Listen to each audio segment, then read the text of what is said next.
anytime we get a horror film that passes really the third film, we start to kind of get shaky on how good it's going to be. There is not a lot of successful franchises that have made great films past the third one. They get really shaky. So is Insidious really opening up the door to more sequels in the future? Or is this the last chapter in the Insidious book?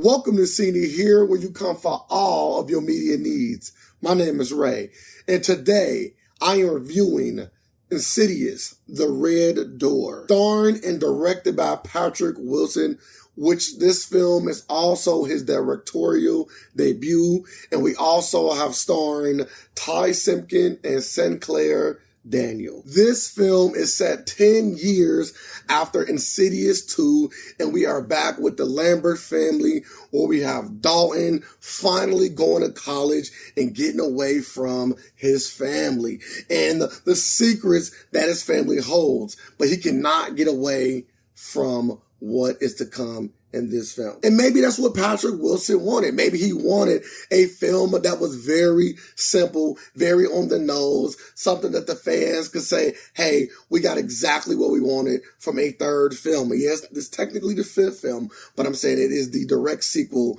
to Insidious 2.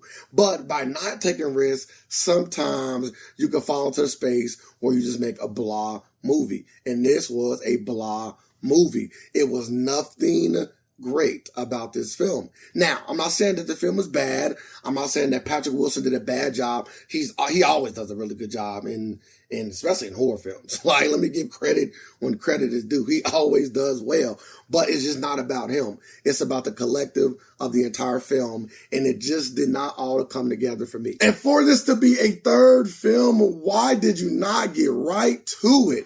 I know that you have to get us back into this world, but you have to give us something early on. The film started off like a first film. It was way too slow with getting to the point of why we came. We know about the further. We know about you guys' powers. We know about the monsters and the ghouls and everything that waits. We need you to get to it. Get to it faster. And you took way too long. So now this movie have a pacing issue. It's a pacing issue in this film because you took way too long. I say it all the time. When you start to get to your sequels and your trequels and your forquels, whatever it is, the fourth and fifth film, you get what I'm trying to say. You have to get to the point. One of the reasons why Evil Dead might be the best horror movie so far this year is because they get straight to it.